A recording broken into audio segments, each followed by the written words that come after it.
అమరావతిలో జరిగిన ఒక ముఖ్యమైన సమావేశంలో పీఆర్టీయూ నాయకులు ముఖ్యమంత్రిని కలిశారు. ఈ సందర్భంగా 2026 డైరీ మరియు క్యాలెండర్ను సీఎం ఆవిష్కరించారు. అనంతరం ఉద్యోగుల సమస్యలపై సుదీర్ఘంగా చర్చించారు. కొత్త పీఆర్సీ కమిషన్ నియమించేందుకు ప్రభుత్వం చర్యలు తీసుకుంటుందని సీఎం సానుకూలంగా స్పందించారు. అలాగే పెరిగిన నిత్యావసర ధరలు మరియు జీవన ప్రమాణాల దృష్ట్యా ఉద్యోగులకు వెంటనే 30% ఐఆర్ ప్రకటించాలని నాయకులు కోరగా దీనిపై ప్రభుత్వం కసరత్తు చేస్తున్నట్లు సమాచారం. అలాగే రిటైర్మెంట్ బెనిఫిట్స్, సరెండర్ లీవ్ బకాయిలను వెంటనే విడుదల చేయాలని కోరగా ప్రాధాన్యత క్రమంలో వీటిని పరిష్కరిస్తామని సీఎం హామీ ఇచ్చారట. ఇక చాలా కాలంగా పెండింగ్లో ఉన్న ఉపాధ్యాయుల సమస్యలపై కూడా కీలక పురోగతి లభించింది.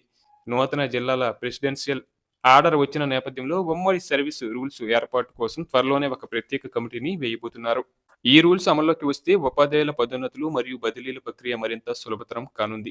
అలాగే గత కొద్ది కాలంగా చంద్రబాబు ప్రభుత్వం ఉద్యోగుల పట్ల సానుకూల ధోరణితో వ్యవహరిస్తుంది. దసరా కానుకగా ఇప్పటికే పెండింగ్లో ఉన్న డిఎల్ను ప్రభుత్వం ప్రకటించి ఉద్యోగులకు ఊరటనిచ్చింది. గతంలో ఆగిపోయిన పలు పెండింగ్ బిల్లులను ఇప్పటికే విడుదల చేయడం జరిగింది. ఇప్పుడు అందరి కళ్ళు కొత్త పీఎల్సీ మరియు ఐఆర్ ప్రకటన పైన ఉన్నాయి.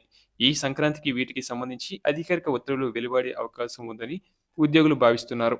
అలాగే ఎమ్మెల్సీ డాక్టర్ గాదే శ్రీనివాసులు నాయుడు మరియు పీఏటీయూ రాష్ట్ర అధ్యక్షుడు మిట్టా కృష్ణయ్య గారు మాట్లాడుతూ, ముఖ్యమంత్రి ఉద్యోగుల సమస్యల పట్ల ఎంతో సానుకూలంగా ఉన్నారని, త్వరలోనే శుభవార్తలు వింటామని ఆశాభావం వ్యక్తం చేశారు.